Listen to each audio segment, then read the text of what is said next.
강명길의 다시 듣는 한국 현대사.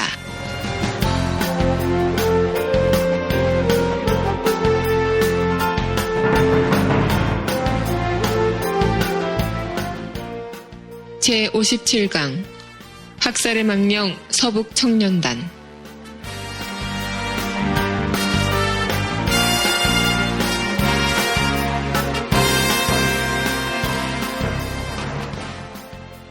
학생 여러분 안녕하세요. 일베를 감동시키는 교육방송 닥터강의 다시 듣는 한국현대사 아나운서 정혜림입니다. 본 방송은 박세길의 다시 쓰는 한국현대사와 서울대학교 출판부의 한국사 특강 그리고 고등학교 한국사 교과서를 토대로 진행됩니다. 오늘도 닥터강 강명기 선생님 나오셨습니다. 안녕하세요. 안녕하세요. 강명길입니다. 네, 오늘이 무려 4347주년이 되는 개천절. 개천절. 예. 네, 개천절 휴일날 저희가 나서 방송을 진행하고 있습니다. 예, 오늘 개천절이라 네네. 휴일이라 차가 굉장히 많이 막혔습니다. 아, 그렇군요. 예. 저희 이 사무실이 또 안국동, 인사동 근처라서 예. 아마 또 놀러 나오신 분들이 많지 않으셨을까 싶네요. 예. 네, 뭐 금토일 해서요. 또 3일 연속 쉬는 날이라서 예. 많은 분들이 또 즐거운 시간 보내시고 계실 텐데요. 연휴 보내고 오셔서 다음 주 월요일 날 방송 올라갈 때 가벼운 마음으로 또 한국사 공부 다들사와 함께 해보시면 또 좋을 것 같네요. 예, 열심히 하겠습니다. 네. 오늘 그러면 역사 속 또 10월이 본격적으로 시작됐으니까요. 예. 10월에 우리가 또 알아봐야 할 역사 속 중요한 사건들, 에피소드들 한번 짚어봐 주시죠. 예. 1990년 10월 4일. 네. 나이가 조금 드신 청취자분들은 좀 기억이 나실 듯한데요. 네. 윤석양 이병이라는 네. 현역 군인이 보안사령부, 네. 오늘날의 지금 기무사령부죠. 보안사의 민간인 사찰을 폭로한 양심선언을 한 날이죠. 아. 예, 민간인 사찰에는요, 네. 그 대상에는 노무현, 네.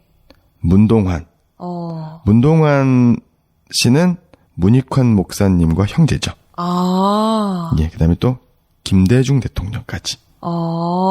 예. 지금 그때 당시만 해도 아직 대통령이 아니셨던 두 분이고요. 예. 노무현, 김대중 두 분이 대통령이 민간인 사찰 대상이었던 거고요. 그리고 그렇죠. 또 굉장히 김대중 대통령과 굉장한 절친으로 알려져 있던 문익환 목사님의 예, 형제까지. 형제분까지도 예. 그 대상에 이름을 올려놓고 있었다라는, 와, 정말 굉장히 급이 어마어마한 민간인 사찰이었어요. 근데 어떻게 이병이 이걸 어떻게 알게 됐던 거죠? 예. 윤석양 씨는, 윤석양 씨의 지금 양력이라든가 네네. 그 과정을 좀 말씀을 드리겠습니다. 네네. 윤석양 씨는 1985년에 네. 한국 외대에 입학을 했습니다. 네. 입학을 했는데, 1학년 때, 학보사에 학생 기자로, 그래서 기자의 꿈을 꿈꾸면서, 네네네. 학보사 활동, 기자 활동 시작을 네. 했고요. 이후에 학생 운동. 이때가 바로 이제 1980년대니까 엄청난 그 독재 권력의 횡포, 그렇죠. 부조리한 현실에 대한 고뇌와 저항이 있었을 때죠. 네네. 그래서 학생 운동을 시작을 했고요. 그러면서 그 학생회장 후보로도 이제 출마를 했었던. 예. 그래서 적극적인 학생 운동을 네네. 했었던 분이었고요. 그렇군요. 예. 그러다가 이제 1990년이 되면서 네.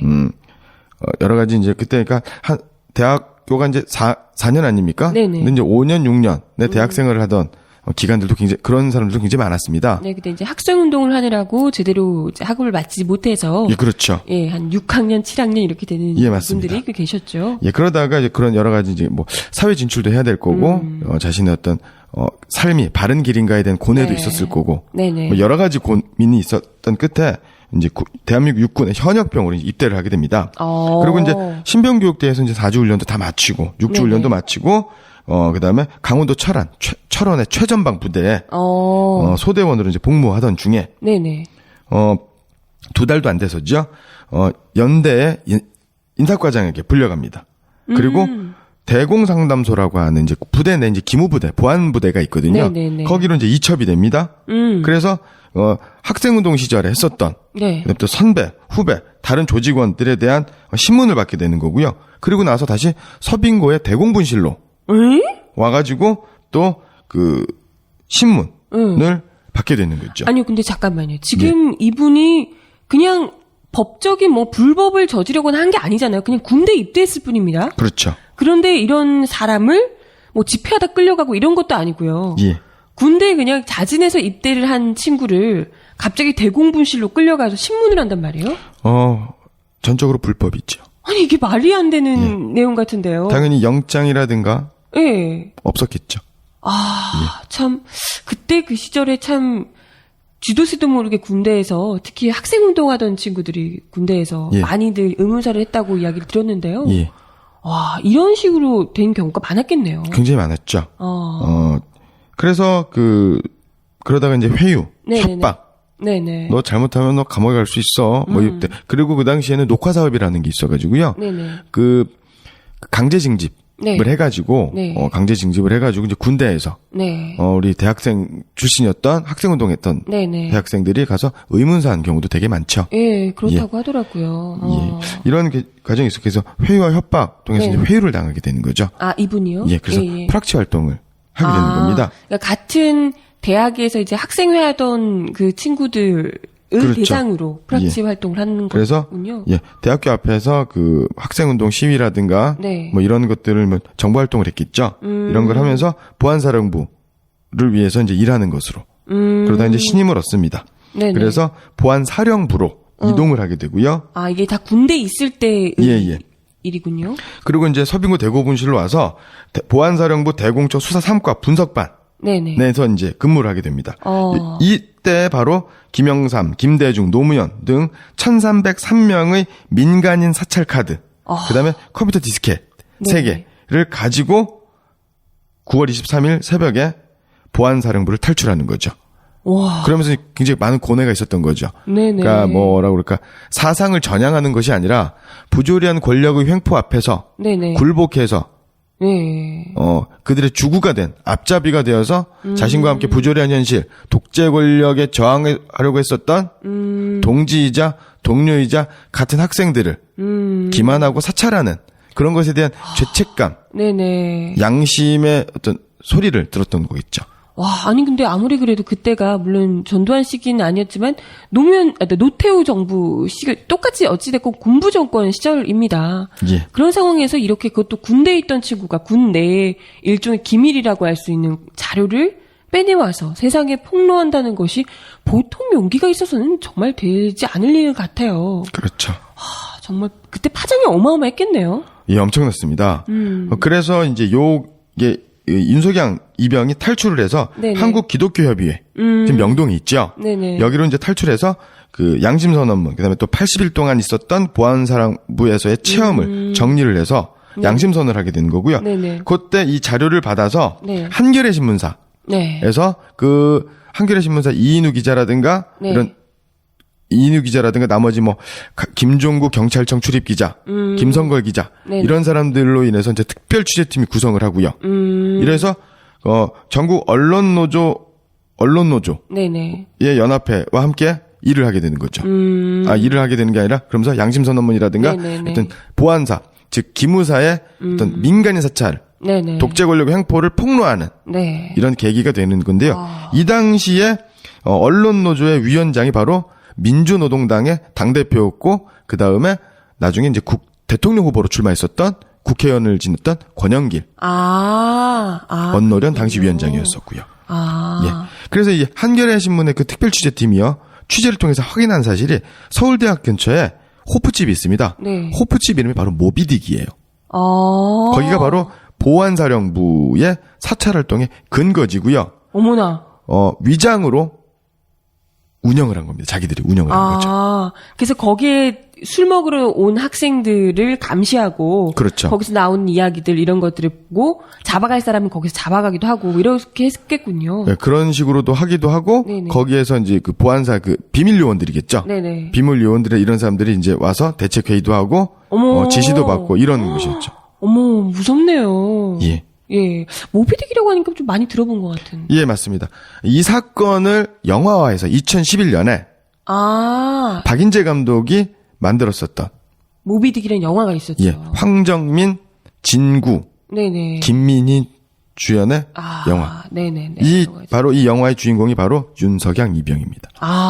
그렇군요. 예. 한번 그때는 못 봤는데 다시 봐야 되겠네요, 무비디. 그래서 이 사건으로요. 네네. 이 사건으로 이상훈 국방부 장관, 네. 그다음 보안사령관이 경질되고 해임되고 보안사령부의 명칭이 네. 기무사령부로 바꾸게 됐고요. 네. 예. 그러다가 윤석양 이병은 2년간의 수배 끝에 체포가 되고요. 근데 왜 체포가 되나요?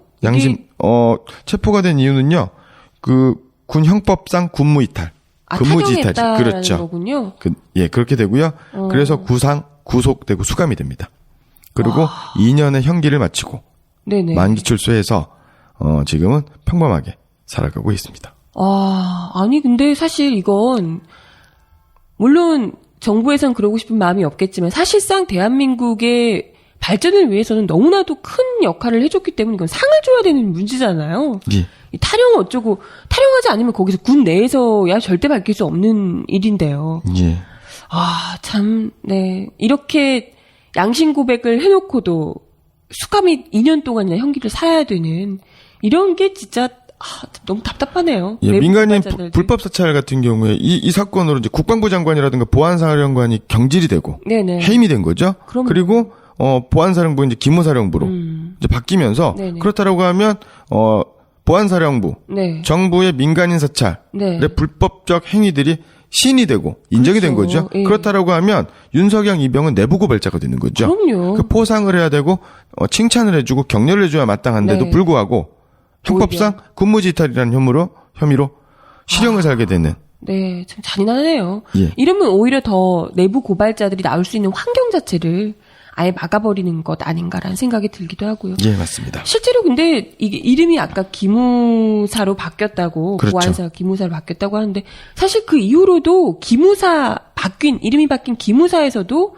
사찰하다가 걸린 적이 몇 번 있었던 걸로 알고 있거든요. 굉장히 많죠. 예, 예. 2005년에 네네. 2005년인가요? 전 국가정보원 차장 김은성 씨가 네네. 사회 지도층 인사에 대한 광범위한 도청이 되었다.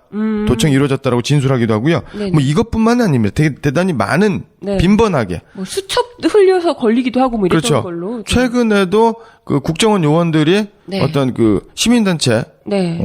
사회단체 간부를 미행하다가 잡아서 간첩으로 네네. 뭐 이렇게 엮으려고 하고, 그다음에 또 무슨 서울시청 계약직 공무원 간첩 네. 조작 사건도 있고 그렇죠. 대단히 많죠. 네네. 예.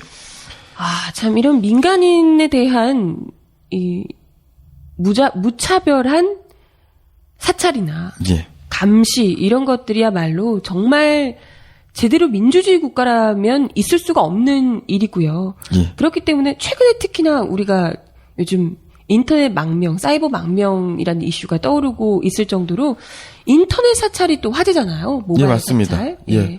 얼마 전에 카카오톡의 관계자가 네. 관계기관 회의. 네, 그렇죠. 예. 검찰의 관계기관 회의에 예, 그리고 수천 명의 카카오톡 정보를 넘기고. 네네. 이거는 불법인 거죠. 개인정보 유출에다가 네네. 원래 그런 것들은 개인 신상, 프라이버시에 관한 내용이기 때문에 그렇죠. 사생활에 관한 때문에 엄격하게 보호해야 되는 거거든요. 네네.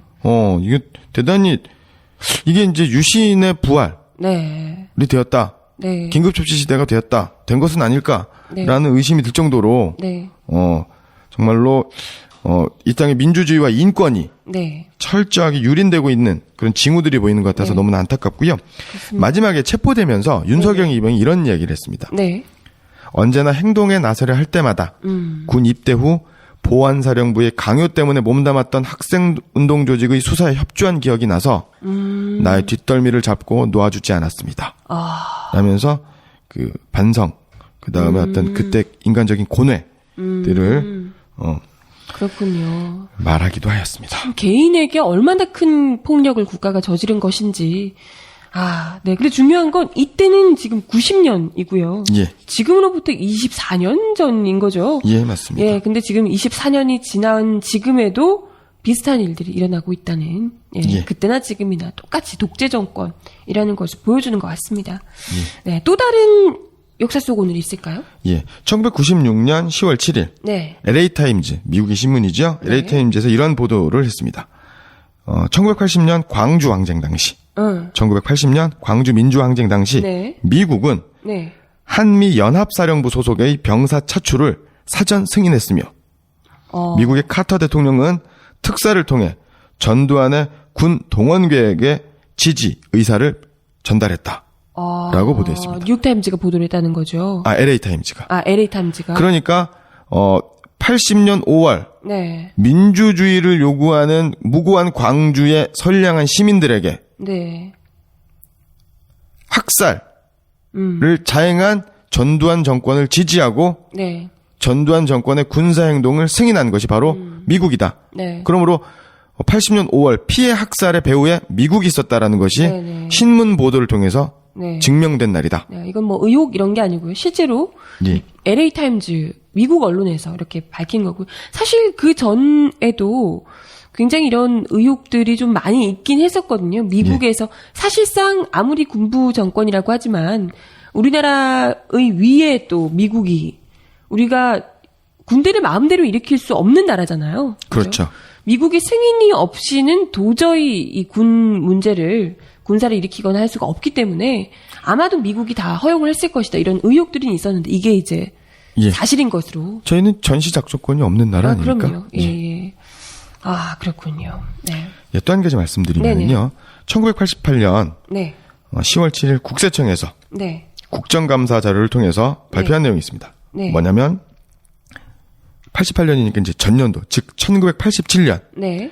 개인소득 1위는 삼양화학의 한영자다. 라고 발표를 했습니다.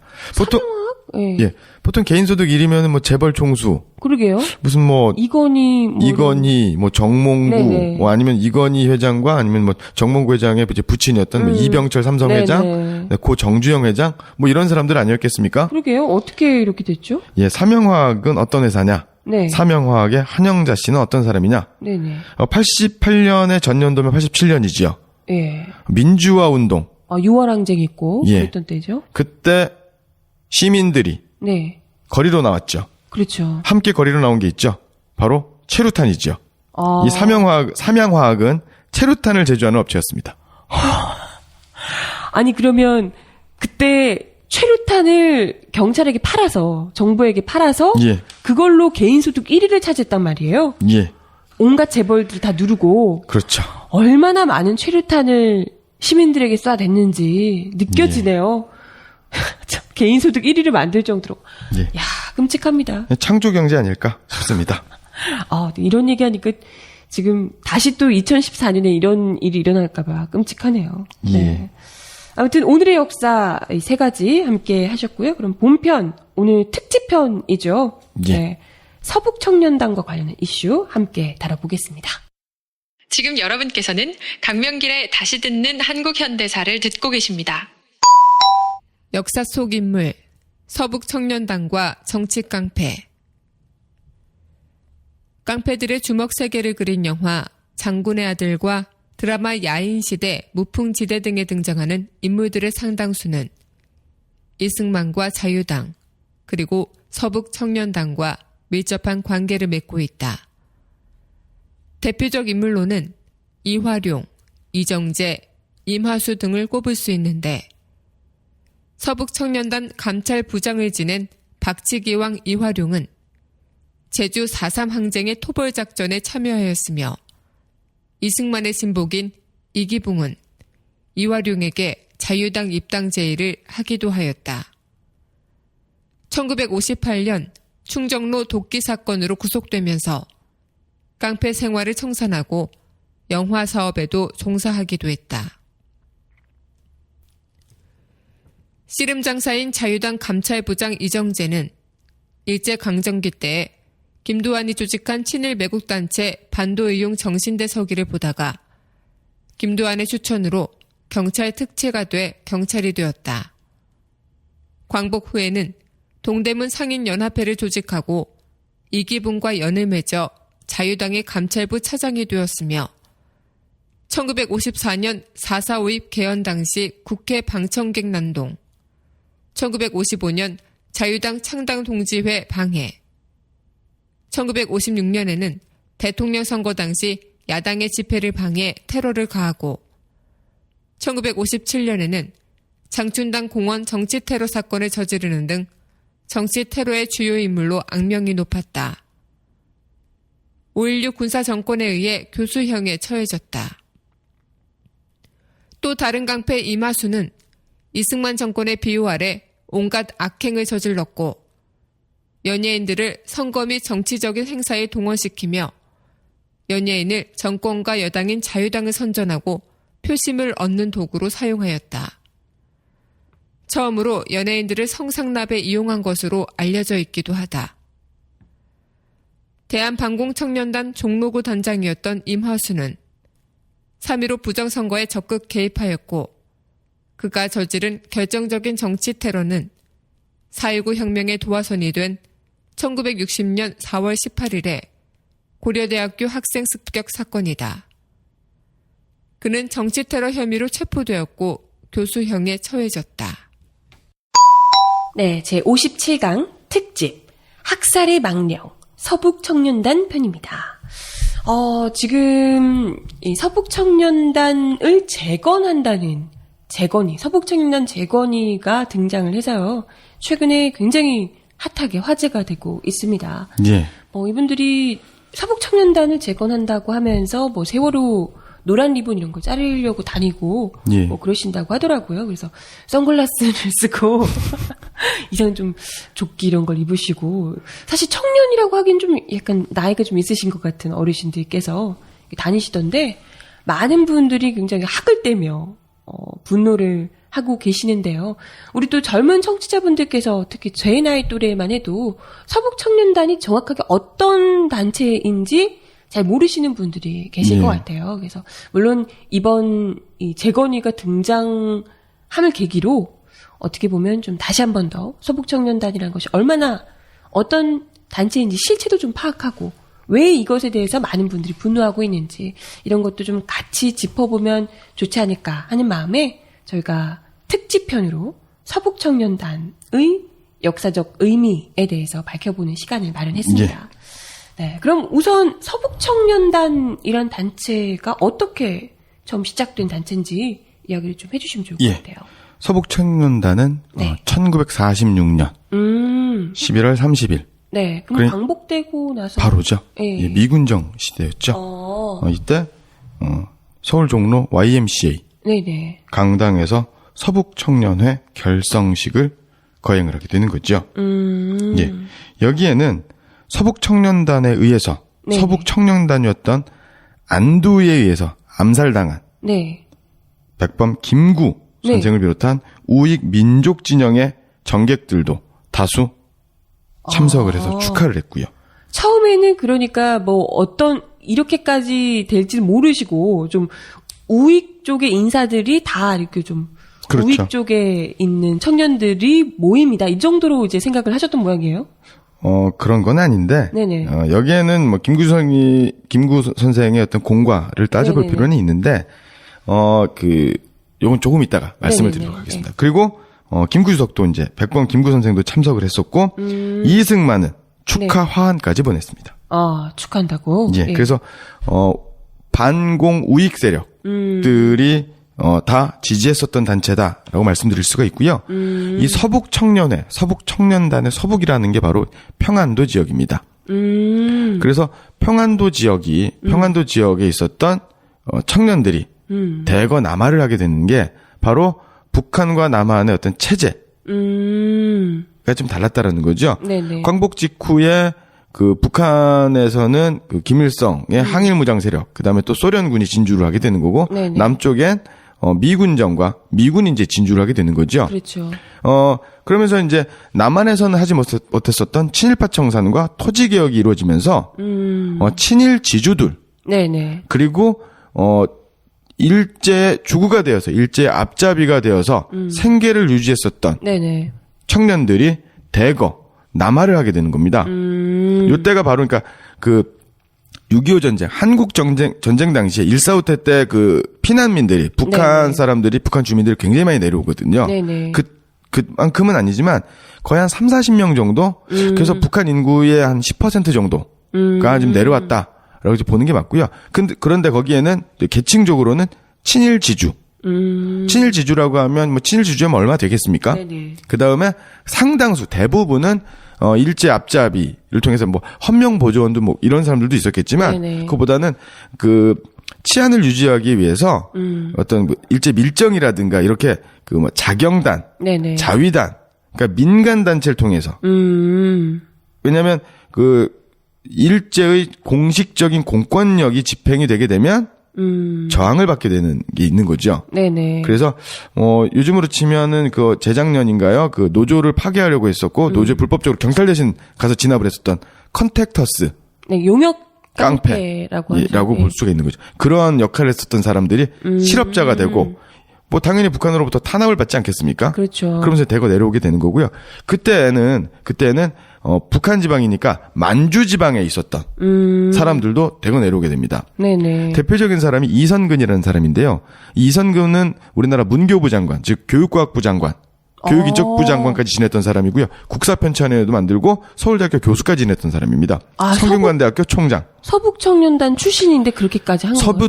서북청년단 출신은 아니고 서북청년단을 배후에서 지도하고 지지한 사람입니다. 이선근이라는 사람은 어떤 사람이냐면 그 만주에 그 관동군이 있지 않습니까? 네네네. 관동군에게 군량미를 대던 사람입니다.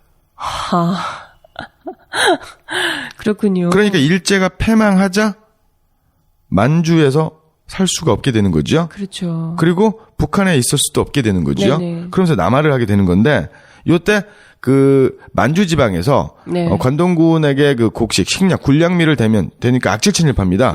그러면서 그 당시에 거대한 농장, 대규모의 농장을 건설을 하게 되는 거고 네네. 그 당시에 만주에서 토지를 일구었었던 생계를 유지했었던 조선에서 넘어갔었던 우리 그 농민들, 네네. 민중들의 땅을 빼앗고 정말 악질적이네요. 예. 그리고 그 사람들의 어떤 그 생산을 다 수탈하고 그리고 그러다가 이제 일제가 망하니까 이선근과 그와 함께 이선근의 앞잡이가 되어서 네네. 농민들을 감시하고 수탈했었던 청년들 있지 않습니까? 네네. 대거 내려오는 거죠.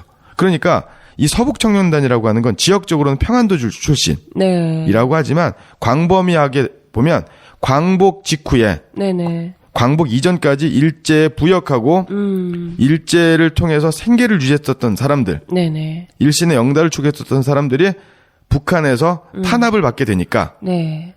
대거 남쪽으로 내려오게 되는 것이고 네네. 그쪽에서 이제 부자들, 네. 친일 지주들 같은 경우는 돈이 있었으니까 서북 청년회에 뭐 적극적으로 가입을 하진 않는 거죠. 그러면서 그 남쪽으로 내려오니까 뭐 연고지도 없고, 뭐 속된 말로 잠잘 데도 없고, 네네. 이러다 보니까 이 사람들이 대거 서북청년단이라는 단체를 만들게 되는 거죠. 네. 그러면서 미군정과 이승만과 김구 선생과 네.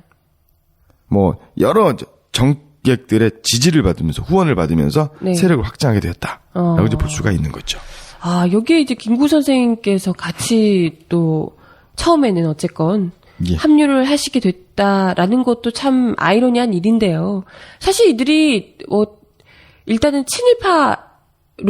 친일파였던 사람들이 상당히 포함이 돼 있는 그런 단체라는 것만으로도 굉장히 그 존재 자체가 일단은 같이 있을 수 있냐, 이게 참 누가 누구를 비호하고 그렇죠. 또 누가 누구를 욕하나 이런 생각을 하게 되는데요. 이런 사람들이 어떻게 감히 대한민국 땅에서 누구를 예. 폭력적으로 어떻게 얘기를 하고 비판하고 할 수가 있나 이런 생각이 드는데요. 예. 김구 선생님에 대해서는 이렇게 이제 판단할 수가 있는 겁니다. 김구 선생님이라든가 대부분의 독립운동가들은 되게 격렬하게 네네. 목숨을 걸면서 일제 저항했었던 분들이죠. 그렇죠. 그러다 보니까 아무래도 그 일제 강점기 35년, 36년 동안 일제에 대한 비타협적인 네네. 투쟁과 저항이 네. 몸에 밴 사람들이죠. 그렇죠. 그러다 보니까 광복이 됐으면 경쟁을 해서 정치를 해야 되는데 이제 그런 것이 이제 안 되는 거죠.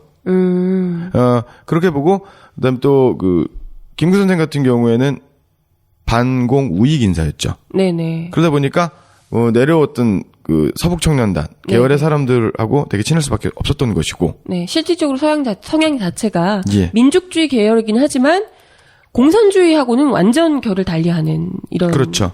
민족주의 계열. 예. 참 이런 분이 우리나라에서는 어쨌건 흔치 않은데요. 예. 예. 근데 중요한 건 그러다가도 나중에 이게 나라가 갈라지는 것에는 절대 안 된다라고 하면서 직접 또 북한을 방문하시기도 그렇죠. 했었죠. 예. 그러다가 이제 이런 내용들이 그 미군 정보부가 작성한 특별 보고서에서도 네네. 이 서북 청년단은 극우 정치 인사들이 지원하는 테러 조직이다.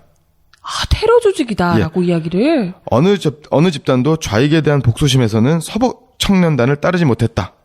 가장 해로운 우익 청년단체다. 어머, 미군정에서도. 미군정에서요? 예.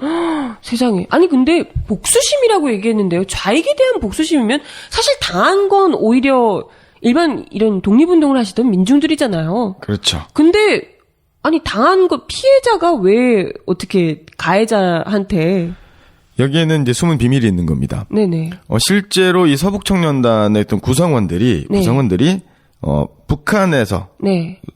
탄압을 받은 건 사실입니다. 왜? 아. 친일 부역자였으니까. 아 그렇죠. 이 그런 것에 사람들이 대한 안갚음? 우익이었다가 아니라 친일 부역자였던 게 더 컸다라는 겁니다. 지난 시간에 그 남북의 건국과정 편에서 말씀드렸던 것처럼 네네. 북한에서도 김일성보다는 네. 조만식 선생에 대한 명망과 지지도 훨씬 높았죠. 굉장히 높았었다라는 네네. 겁니다. 그래서 소련과 그 김일성 네. 세력에서는 조만식 대통령을 정부의 수반으로 네네. 받들 계획까지 가지고 있었던 거죠. 그렇죠. 그래서 그 당시에는 조만식 선생님을 따르던 우익 청년들, 뭐 기독교 계통의 청년들도 굉장히 많았어요. 물론 이 사람들도 내려왔었던 거고. 그래서 서북 청년단을 단적으로 얘기를 하면 북한 출신의 기독교 계열의 반공 청년들이다라고 보는데 그들을 폭넓게 아우를 수 있었던 건 일제에 협조했었던 일제 부역자들이다라고 보는 겁니다. 그런데 이 사람들이 내려오게 됩니다. 그러니까 이 사람들의 명분은 나 친일했어. 그래서 탄압받았어. 그래서 월남한 거야. 라고 얘기하면 안 되겠죠. 그렇죠. 나는 빨갱이들에게 탄압을 받았어. 빨갱이들한테 탄압을 받은 이유가 중요한 거죠. 그죠. 예. 그래 내려왔습니다. 그러면서 나는 반공을 했기 때문에 나는 우익이었기 때문에 빨갱이를 싫어했기 때문에 탄압을 받았다. 실제로는 그것이 아니라 친일했기 때문에 탄압을 받았던 것인데 맞습니다. 마치 반공이어서 탄압을 받은 것처럼 이야기를 그런데 했다는 거죠. 예. 남한에 내려왔단 말입니다. 그런데 남한의 사회에서도 남한 민중들의 70% 80%가 새로 만들어질 완전한 자주독립 국가의 국채는 사회주의, 사회민주주의 네네. 의 국채를 선호했단 말입니다. 그렇죠. 그리고 그 당시 조선공산당의 당세, 그러니까 진보 정치 세력의 어떤 세력, 지지도가 굉장히 압도적으로 높았었다라는 거죠. 네네. 거기에서 이승만과 같은 네. 미군정과 이승만 같은 보수 우익 정치 세력과의 이해관계가 맞았다라는 거죠. 그리고 이승만을 지원했던 사람이 바로 한민당 계열의 친일 자본가들 아닙니까? 민족 그렇죠. 반역자들 아닙니까? 예. 그리고 미군정의 정책은 현상 유지 정책이었다는 거죠. 그러니까 일제가 남기고 간 제도와 관습과 행정력을 그대로 유지해야 되는 것이고 그렇게 그대로 유지하려면 일제의 앞잡이였었던 친일 관료라든가 네. 친일 지주라든가 친일 자본가들을 그대로 유지하는 정책. 그러니까 그런 것이 삼박자가 맞았다라고 네네. 이제 보는 거죠. 참 너무 슬프네요. 근데 이런 단체가 사실 그냥 뭐 피켓 시위 좀 하고 뭐 그냥 선전물 좀 뿌리고 이런다고 해서 문제가 되진 않았을 것 같아요. 예. 정부로부터 관변 단체들이야 늘상 있어 왔던 것인데 중요한 건 아까 제목에서도 나오지만 학살의 망령이라고 부른단 말이죠. 예. 대체 왜 이들이 도대체 무슨 짓을 했길래 예. 이런 이야기까지 나오는지 궁금해집니다. 처음부터 이랬던 조직은 아니고요. 네네. 생계형이라고 아까 말씀드렸잖아요. 네네. 생계형 뭐 깡패다. 라고 이제 볼 수가 있는데요. 그 깡패라는 말은 광복 이전에는 없었던 말입니다.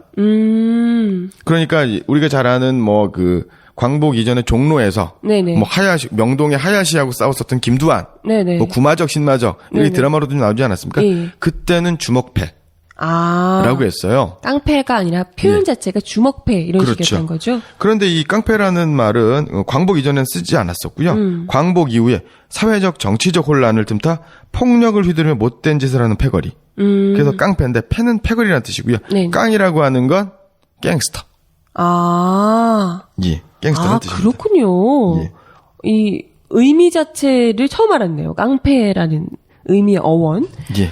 그렇군요. 그래서 이제 깡패가 되는데 네. 이제 아까 말씀드린 처음에는 이제 생계형이었어요. 그래서 어떻게 하냐면 이승만 사진, 그 다음에 태극기를 강매하러 다니는 겁니다. 강매하러 다닌다고요? 강매. 이 깡패들이 몰려다니면서 협박하고 네네. 이러면서 사기하는 거죠. 일종의 그냥 삥을 뜯는다라고. 그렇죠. 볼 수가 있겠네요. 동네 양아치 짓을 하는 거죠. 뭐 이렇게 되는 거고 좀 그 단체도 뭐 전국 조직이었거든요. 수십만의 단체 회원이 있었습니다. 좀 높은 사람들, 좀 속된 말로 끝발이 있다. 네네. 라고 하는 사람들은 이제 관공서의 어떤 입찰. 어머. 에 손을 대는 거고, 네. 그 다음에 그보다 좀 더 힘이 있는 사람들은 그 당시 미군 정식이었고 이승만 정부 시절이었으니까 미국의 미군정의 어떤 양곡, 곡식을 불화받는다거나 미군의 뭐라고 할까요? 원조 물자 이런 걸 독점을 하게 되는 거죠. 그래서 엄청난 부정부패. 네. 그래서 말 안 들으면 경쟁자가 생기면 끌고 가서 때리고 협박하고 조폭하고 똑같죠 지금. 그러네요. 기업형으로 변하게 되는 거죠. 그때 만들어진 게 지금의 조폭 문화인가 싶기도 하고요. 예, 맞습니다. 네네. 그리고 요때는 그 성분 검사라는 게 있습니다. 네. 그러니까 나도 평안도 출신이야. 나도 서북 출신이야. 이러면 뭐 사투리 다 썼는데 누가 좌익인지 누가 우익인지 모르지 않습니까? 그러면 일단 서울역에다가 어떤 그 천막을 쳐놓고 네. 그 뭐라고 그럴까? 그 안내소 이런 걸 만들어 놨습니다. 네네. 그러고 나서 이제 월남한 청년들의 어떤 성분 검사를 하게 되는데요. 이 성분 심사가 아주 굉장히 간단합니다. 뭔가요? 일단 팹니다. 때려요? 예, 때립니다. 어머나. 때려서 의심이 풀려요. 그럼 풀어주고 가릴 수가 없다. 얘가 빨갱인지 빨갱이가 아닌지 모르겠다. 이러면 경찰에 넘깁니다. 예. 그러니까 그 남한 경찰이 네. 이 서북 청년단이 그 월남한 사람들 중에서 거기 숨어 있는 좌익이 숨어 있는 것도 아니지만 네네. 좌익을 가려내는 게 가능합니까? 그렇게 마음에 안 들면 그냥 일단 무조건 다 때린다는 거잖아요. 그렇죠. 그리고 또 한편으로는 아까 이제 서북 청년단이 경찰에다 넘겼다라고 하는데 오히려 경찰에서 위임을 하는 게 있습니다. 왜냐하면 경찰이 체포영장이라든가 이런 것도 없이 불법적으로 저 빨갱인데 좌익인데 좌익일 것 같은데 라는 의심만으로 한다라고 하면 엄청난 저항을 받겠죠. 네, 법적으로 문제가 될 수 예. 있죠. 그러니까 네. 그것을 깡패에게. 그렇죠. 서북 청년단을 시킨다라는 거죠. 네. 예. 법하고 따로 노는 단체에게 그 책임을 미룬다는 거죠. 참 놀랍네요. 예. 이렇게 놀라운 건 이뿐만이 아닙니다. 네. 그러면 이 서북 청년단 말고 다른 청년단체는 없었냐? 굉장히 많았습니다. 이 서북 그 당시에 그 서북 청년단체 그 청년단체는 서북 청년단 말고도 예를 들어서 뭐 대한혁신 청년회, 북선 청년회, 양호단, 그 다음에 뭐 대한민주 청년 동맹, 뭐 이런 뭐 국민 청년회, 그 다음에 또 이승만 계열의 이승만 계열이 아니라 이승만도 그 정보부대를 네네. 통해서 정보 조직을 갖고 있었고요. 그러면서 이제 청년 조직을 갖고 있었던 거고요. 그래서 그 좌익도 있었지만 그 보통 그 보수 우익, 반공 우익의 청년 단체가 굉장히 많았습니다. 그런데 지청천 장군, 독립운동가 지청천 장군하고 이범석 장군님이 그 국내 귀국을 하시면서 네. 청년 단체를 네. 조직해야겠다, 통합해야겠다. 라고 합니다. 네네. 그러면서 만들어진 게 바로 대동청년단이에요. 그러면 독립운동가가 만든 청년단체니까 명분도 있고 그렇죠. 나름 괜찮죠. 멋있어 보이잖아요. 장군님인데. 예, 그렇다고 해서 대동청년단이 뭐 좋은 단체다라고 네. 보기는 좀 어렵지만 네네. 그때는 그 지청천 장군이라든가 이범석 장군, 뭐 이승만, 뭐 김구 선생님 마찬가지, 뭐 여운형 마찬가지로 명망 있는 그 정치인들, 네네. 정치 지도자들은 청년 단체를 가지고 있는 거예요. 본인의 세력인 거죠. 지지층처럼. 그렇죠. 네네. 그래서 무슨 뭐 그 집회를 한다거나 연설을 한다거나 할 때 청중을 동원한다거나 아니면 또 그 당시에 뭐 테러가 굉장히 많았지 그죠. 않습니까? 그러면서 네. 그 정치 지도자들을 이제 보호하고 경호를 하고 네네. 뭐 이런 활동들을 했었던 거죠. 선전 활동도 하고. 그렇기 때문에 약간 변질이 된 거예요. 그러면서 그 서북 청년단의 절반 이상이 대동 청년단으로 흡수가 됩니다. 오. 예, 이렇게 되는 거고요. 이때 선우기성이라는 사람이 있었고요. 네네네. 문봉재라는 사람이 있었는데요. 그 서북청년회, 서북청년단, 즉 줄여서 서청의 일대 회장이 그 선우기성이고요. 그 다음에 이제 이대가 이제 문봉재인데, 선우기성은 네. 선우기성은 김구 선생 계열. 그리고 문봉재는 이승만 계열입니다. 그러니까 선우기성은 김구 선생을 좀 존경하고, 네네. 문봉재라고 하는 사람은 이승만을, 예. 그러면서 이제 패가 갈리는 거죠. 사실 그 패가 갈릴 수밖에 없는, 이게 뭐, 사실 이승만 전 대통령이나 김구 선생이 너무나도 다른 타입이잖아요. 예. 예. 사실 패가 갈릴 수밖에 없는 정상적인 것 같은데요. 예. 예, 그렇게 되는 거죠. 네네. 그러면서, 그 서청이 이제 발족을 하면서, 네. 회원수가, 그러니까 남한의 주요 도시의 지부가 결성이 되고요. 회원수가 10만 정도가 되는 겁니다. 예. 요렇게 하게 되는 거고요. 심지어 38선 접경 지역에, 네네. 38선 접경 지역에 지부까지 만들게 되는 거고요. 예. 그리고 이 사람들은 이제 월남한 사람들이니까 이제 숙소가, 연고지가 없지 않습니까? 그래서 100명, 200명씩 합숙소에서 살게 되는 거죠. 아, 진짜 조폭 같은데요? 조폭이죠. 조폭 예. 양성하는, 예. 예. 그래서 서울에만도 이 합숙소가 한 50여 개 이상이었다. 라는 겁니다. 그러면 이제 서청은 중앙본부가 있어야 되지 않습니까? 네네. 중앙사무실은 바로 인천 김성수, 민족 자본가란 탈을 쓴 반역자죠. 인천 김성수의 동아일보 네. 사무실 3층을 사무실로 썼습니다. 와, 참, 네. 예. 그 사무실은 뭐, 잘 내주셨겠죠. 예. 그리고 거기에 이제 돈을 댄 사람이 바로 여러 이제 친일 자본가들이고요. 대표적인 사람이 화신백화점의 반민특위 체포 1호 체포자 예. 박흥식. 네. 그 외에도 여러 명입니다. 아, 참, 대표적인 친일파들이 돈과 주거까지도 보장을 하며 적극적으로 밀어줬던 정치 깡패라는 예. 거죠. 그래서 이 사람들이 서청이 본격적으로 정치에 이제 나오게 된 것은 찬탁, 반탁. 모스크바 3상회의 결정을 동아일보가 왜곡 보도하지 않습니까? 네네. 그것에 편승해서 찬탁, 반탁. 찬탁을 하는 자는 빨갱이다. 이러면서 이제 서청이 이제 명성을 떨치게 되는 거고요. 그러면서 일어났었던 일들이 무슨 뭐 전평, 전국 노동자평의회죠. 네. 전평의 파업을 진압을 한다거나 네. 아니, 경찰도 아닌데 자기들이. 정말 용역 깡패군요. 예, 영역 깡패죠.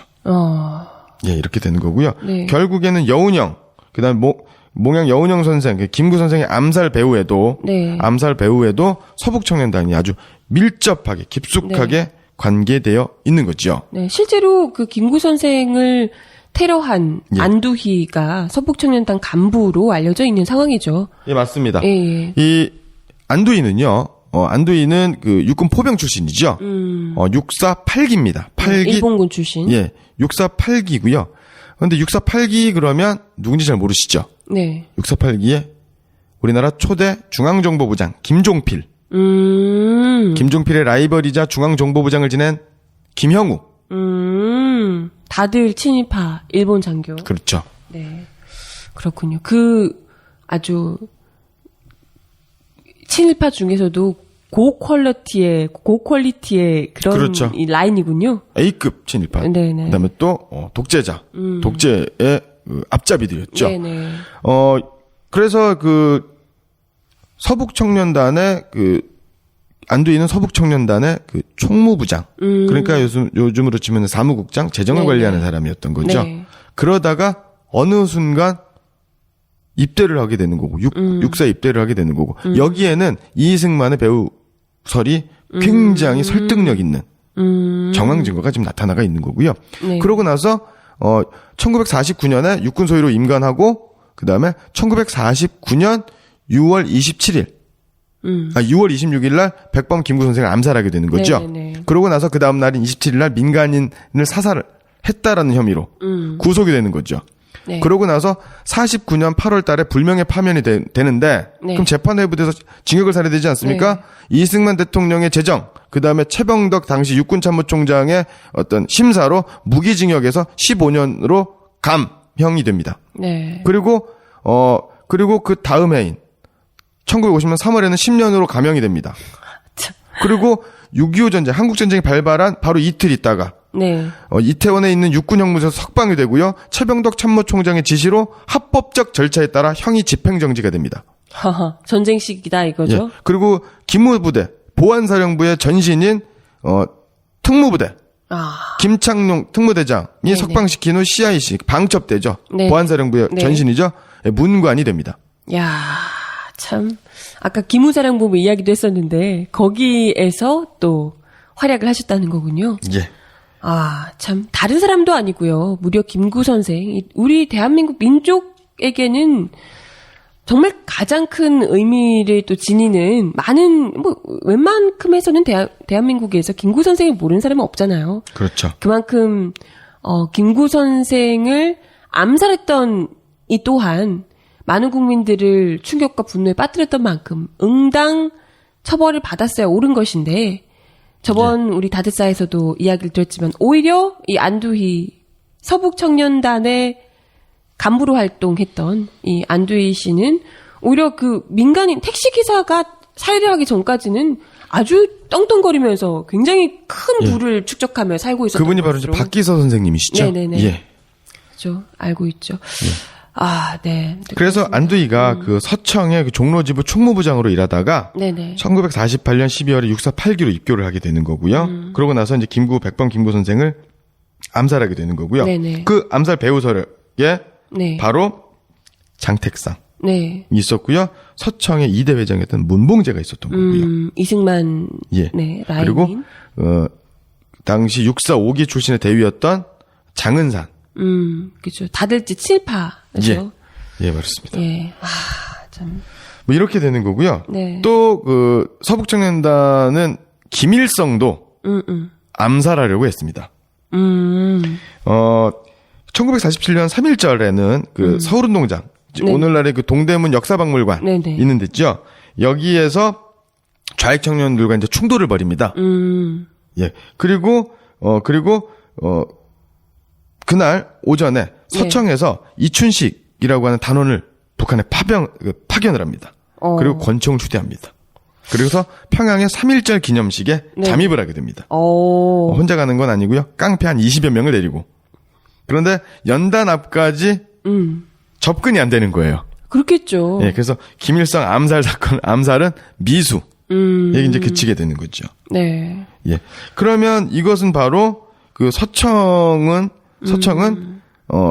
좌익 세력과 했던 전면전을 선포하게 되는 네네. 이런 계기가 되는 거고 네. 그래서 주로 좌익을 대상으로 그래서 독자적으로 그다음에 또 이승만이라든가 뭐 조병옥이라든가 네네. 장택상이라든가 여기에는 친일 경찰 노덕술이라든가 네네. 이런 사람들의 지령을 받고 그리고 네. 또 대가를 받으면서 폭력을 휘두르게 되는 거고요. 네네. 우리 뭐 이화룡이라든가 네. 임화수, 이정재, 김두한, 김두한. 예. 시라소니 많이 들어보셨죠? 그렇죠. 광복 해방 전후에 깡패들 아닙니까? 네네. 뭐 그다음에 뭐 유지광 이런 사람들도 다 그러한 것과 똑같은 정치 깡패였다라는 거죠. 네네. 예. 이렇게 되는 겁니다. 아, 참. 근데 이 서북청년단 같은 경우에는 특히나 다른 것도 그렇지만 이게 단순히 그냥 뭐 아까 처음에 이야기하신 것처럼 본인들이 살기 위해서 예. 뭐 누구 조금 삥을 뜯는다던가 소위 말해서 삥을 뜯는다고 좀 괴롭히는 정도 이런 정도 정치 활동을 좀 한다거나 이런 정도가 아니라 직접적으로 민중들에게 민족에게 정말 큰 영향을 미치던 지도자들을 여운형 선생님, 김구 선생 이런 분들을 직접 암살을 할 정도로 예. 그러니까 테러 단체로 아예 이제 탈바꿈을 했다는 거잖아요. 처음 조금 지나서부터는. 그렇죠. 이게 정말 큰 문제가 아닐까 하는 생각이 들어요. 예, 맞습니다. 뭐 암살의 배우, 암살 전국이 있었던 거죠. 네네네. 뭐 이제 그 여운형 선생, 네. 몽양 여운형 선생 같은 경우는 좌익 네. 계열이니까 네네. 뭐 그렇다 치자 이거예요. 예, 예. 그런데 김구 선생님, 네. 그 다음에 우파의 거물 정치인 송진우, 그 다음에 설산 장덕수, 네네. 장덕수하고 송진우는 바로 우파 정치인이에요. 네네. 그게 왜? 그 배 반대쪽엔 누가 있었을까요? 이승만? 그렇죠. 그냥 이거는 뭐 여러분들도 지금 이게 정확하게 보셔야 되는데 좌고 우고 아닙니다. 극우 정치인 이런 게 아닙니다. 이게 지금 그냥 이승만에 반대하면 다 올킬인 거예요. 그렇죠. 그죠? 지금하고도 이제 그 일맥상통하는 거 있는데 네네네. 정부를 비판하고 네. 세월호 유가족을 사람들이 뭐라고 부릅니까? 비판하면서 종북이라고 하지 않습니까? 그러니까 그 사람들의 마지막은 무조건 빨갱이, 종북으로 이제 몰아가는 네. 거죠. 그게 이제 이 사람들에게는 마치 말을 쟤네들이 빨갱이기 때문에 우리가 이렇게 하는 거다라고 얘기하지만 실질적으로는 자신들의 과오를 덮기 위해서 일부러 더 그런 식으로 공격을 하는 겁니다. 무조건 자신을 비판하는 세력들, 우고 좌고 민족주의고 뭐고 다 상관없습니다. 나를 비판하면 다 죽여야 된다. 이런 입장이 아닌가 싶어요. 이게 진짜 테러리스트죠. 예. 맞습니다. 보통 테러라고 하면 네. 뭐 안중근 선생님을 뭐 테러리스트라고 네네. 하는데 이거 잘못된 표현 아닙니까? 아, 그럼요. 이 테러라고 하는 것은 무고한 민간인, 무고한 사람을 죽이는 것, 네, 그렇죠. 해치는 것을 테러라고 하는 거죠. 네네.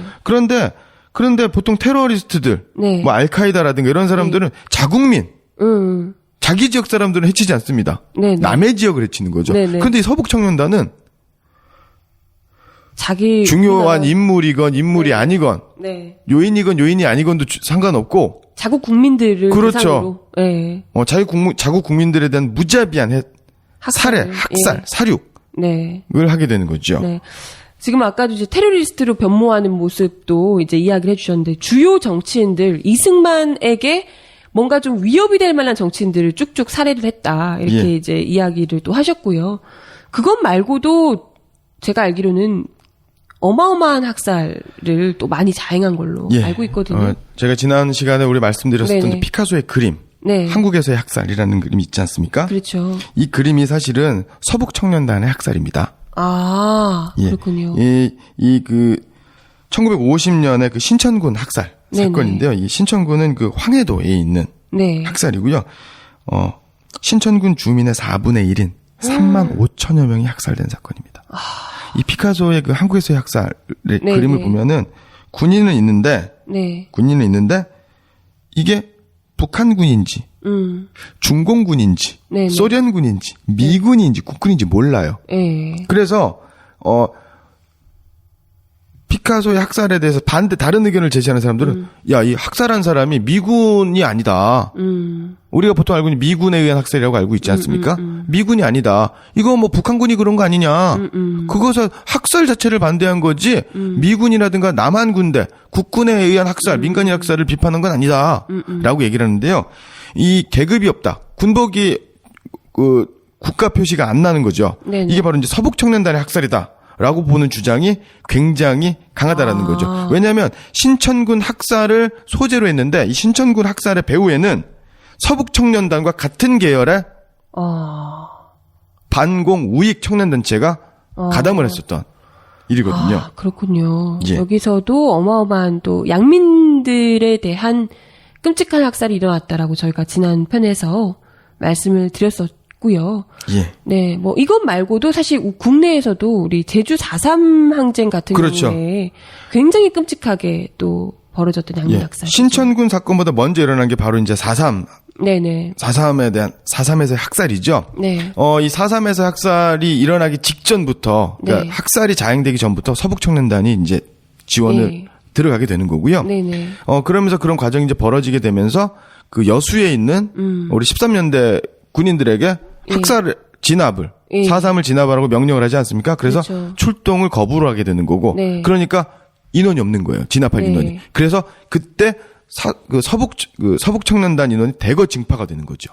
아, 그때 우리가 이제 여순항쟁 때문에 그렇죠. 저희가 다대사에서 이제 말씀을 드리기도 했었는데 그때 군인들이 이건 잘못됐다. 민간인들이 이렇게 학살하러 갈 수 없다라고 항명을 하면서 군인들이 모자라니까 예. 그 자리를 학살하러 가는 그 자리를 대신한 것이 바로 서북청년단이었다는 거죠. 예. 그때 당시에 이제 제주 4.3 항쟁과 관련해서 외신 보도를 통해서 밝혀진 것만 해도 예. 이 서북청년단이 얼마나 잔인하게 민간인들, 양민들을 학살했는지가 또렷하게 드러나더라고요. 예, 맞습니다. 그 47년 봄부터 이미 제주도에 대원들을 파견하고 있었던 서북청년단은 네. 4.3 항쟁이 발생하자 네네. 군경의 요청으로 대규모 병력을 파병합니다. 이게 깡패가 아니고 이제는 사병이 된 겁니다. 사병. 네. 아, 진짜 이거는 사병이 맞는 표현이네요. 예. 이게 뭐 어떤 국가와 국민을 위해서 움직이는 조직이 아니라 정권을 위해서 오로지 이승만 정권을 위해서 사적으로 운영되는 이 뭐랄까요? 군인 거잖아요. 군? 그렇죠. 사병? 예. 그 당시에 그 조병옥 경무부장이니까 오늘날로 치면 경찰청장 내지는 뭐 내무부 장관 이런 거 이제 볼 수 있는데요. 네네. 4월 6일 날 그 서청의 위원장인 대장이죠. 문봉재를 부릅니다. 그래서 병력 지원을 요청합니다. 그랬더니 그날 바로 500명이 갑니다. 그날 500명이 경찰로 임관이 됩니다. 아, 그냥 못 가니까 이제 어쨌든 경찰로 바로. 예. 예. 그래서 경찰 전투대에 편입이 돼서 토벌대로 나선 거고요. 토벌대. 예. 아, 참. 그리고 이후에도 100명, 200명씩. 100명, 200명이 한 개 대대입니다. 그럼요. 한 개 중대입니다. 네네. 중대 병력으로 분산해서 군경 혹은 서청 신분으로 계속 파견을 하고요. 와. 그 당시에 그 국방부 장관이었던 신성모 장관은 서북 청년단 등의 육지 사람들이 경찰, 관리, 군인이 돼서 도민들을 괴롭혀서 4.3 폭동이 난 줄로 알고 있다. 그러니까 참 국방부 장관마저도 이런 얘기를 하는 거죠. 서청 때문에 학살이 일어난 것이다. 네, 서청 때문에 학살이 일어난 것을 분노해서 4.3 항쟁이 일어난 거다라고 얘기를 국방부 장관이 했다는 거죠. 그때 당시에. 예, 그렇습니다. 그러니까 선후가 폭동이 일어나서 뭘 이렇게 진압을 하고 이런 얘기가 아니라는 거죠. 그때 국방부 장관이 예. 오히려 서청의 만행 때문에 학살하고 이런 것 때문에 민중들이 분노해서 들고 일어났다라고 이야기를 했다는 거죠. 예, 맞습니다.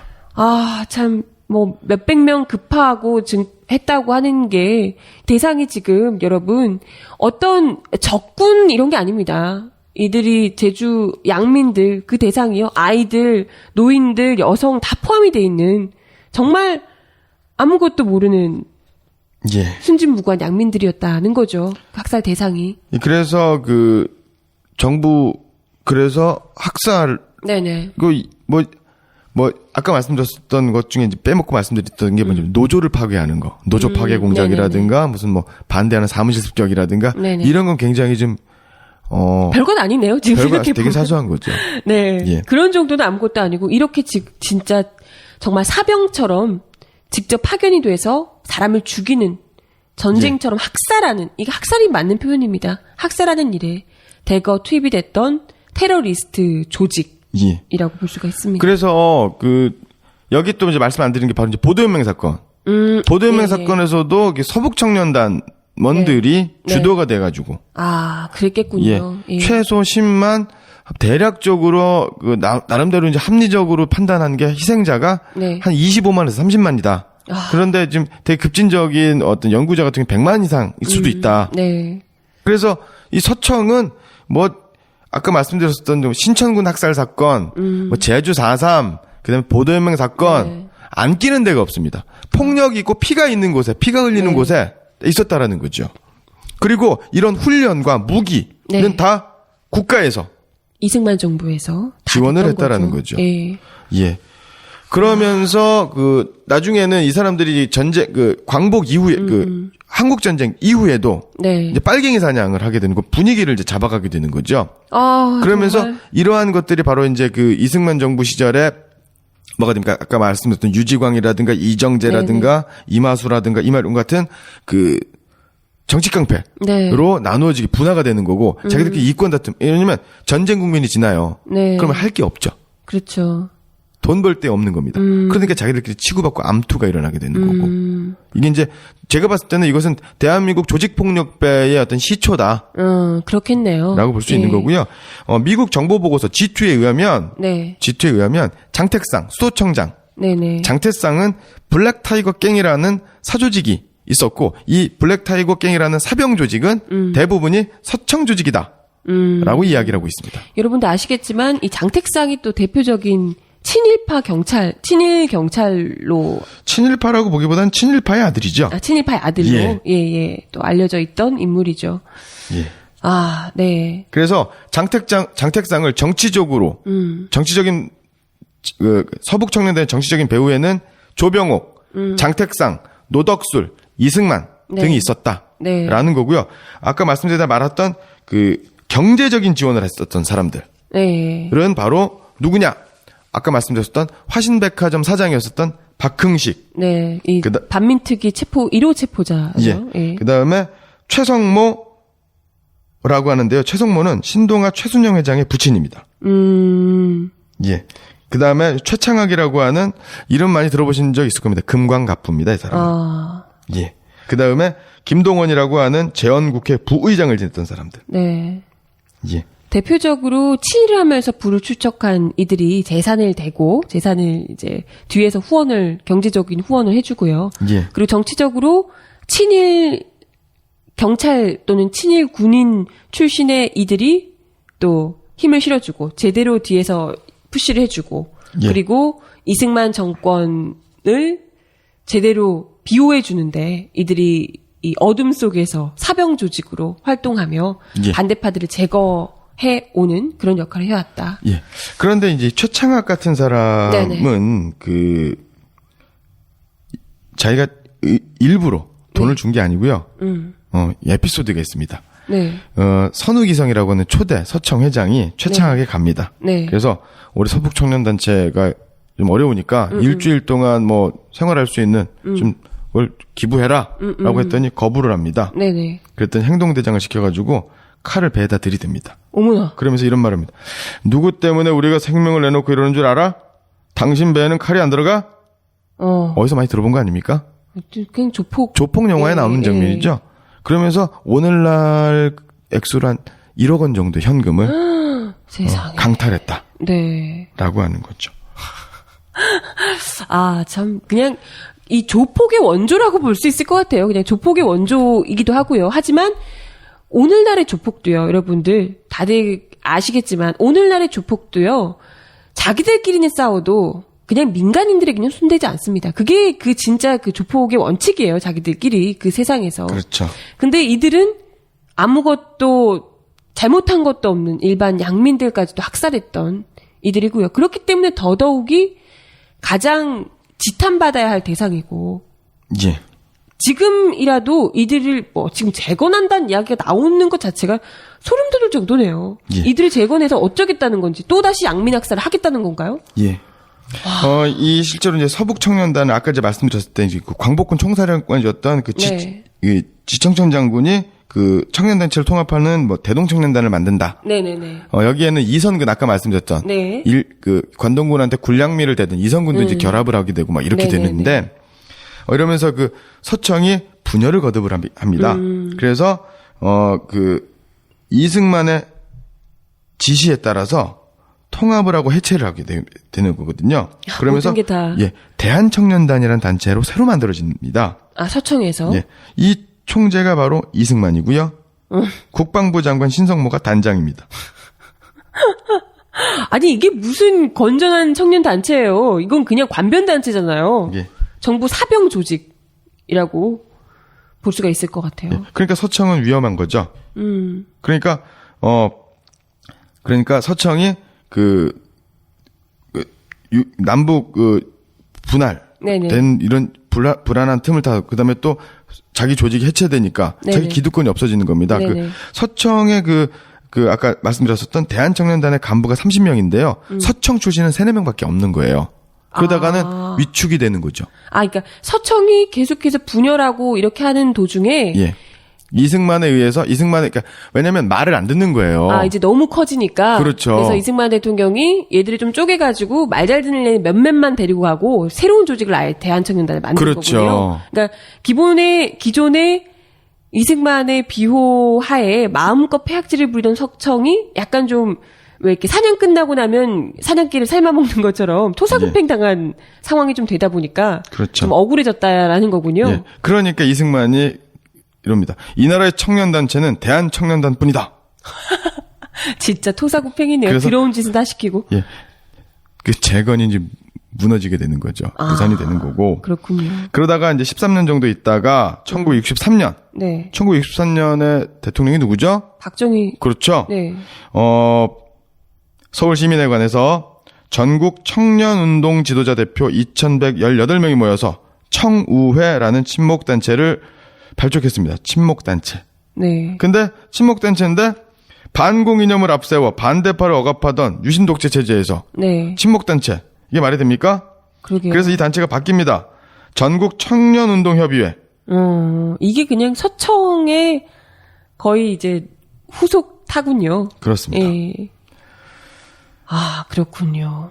근데 어찌됐건 서청이라는 단체, 이름을 가지고 있었던 서청이라는 단체가 존재했던 것은 이승만 정부 때고요. 그렇죠. 그게 워낙 각인이 되니까 그 네. 여러 단체와 집단이 있었는데 그 보수 반공 우익 청년 단체가 여러 단체가 있었는데 워낙 서청이 압도적으로 우세했고 악명이 높다 보니까 네네. 다 이제 다 서청이다.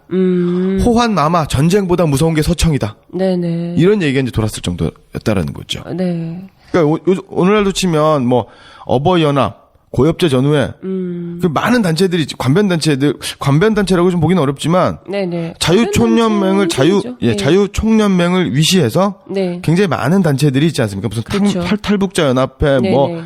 뭐 여러 가지 단체들이 있지 않습니까? 네. 이렇다라는 거죠. 정말로 실제로 자기가 추구하는 이념, 이상 이런 것을 위해서 행동하는 것이 아니라 자신의 생계를 위해서 자신의 어떤 권력 자신의 어떤 이익을 위해서 움직이는 단체라는 거죠.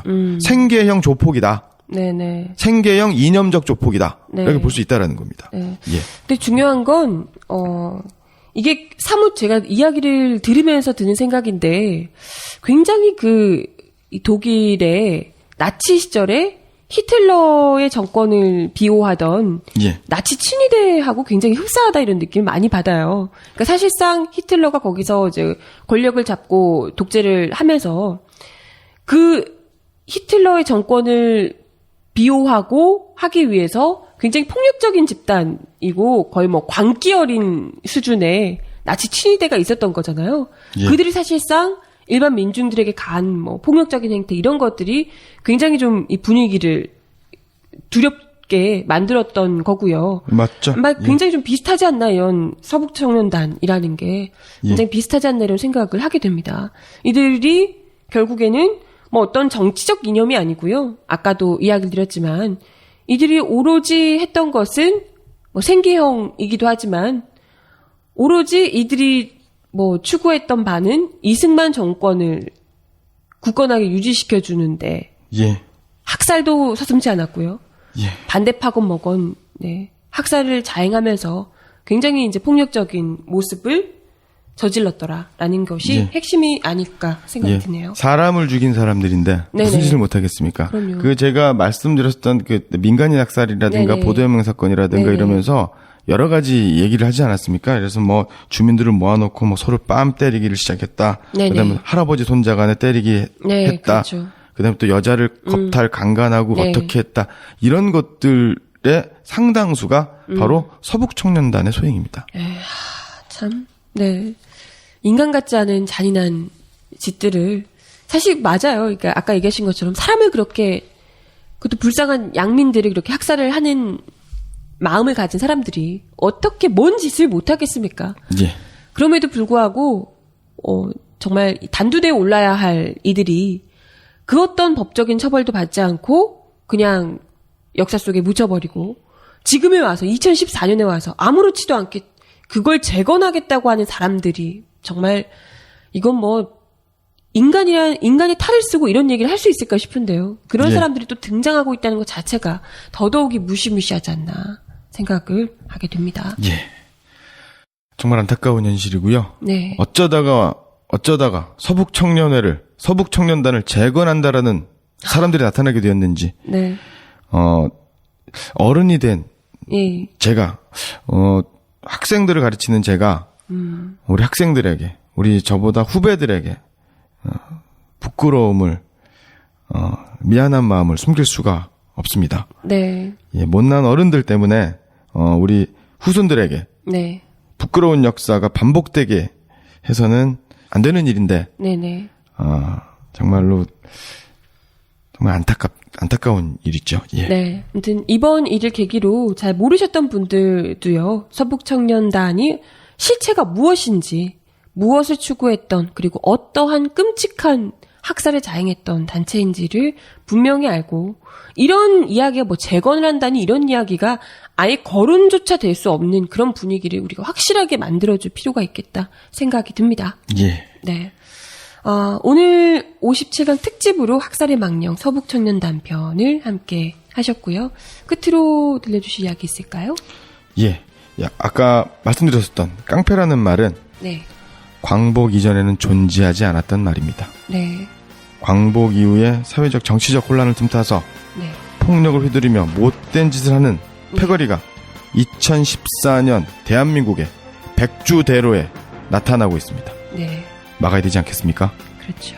깨어있는 시민의 힘을 2014년에 반드시 보여주었으면 좋겠습니다. 저도 앞장서겠습니다. 네. 오늘도 말씀 감사합니다. 저희는 다음 주에 다시 올게요. 고맙습니다.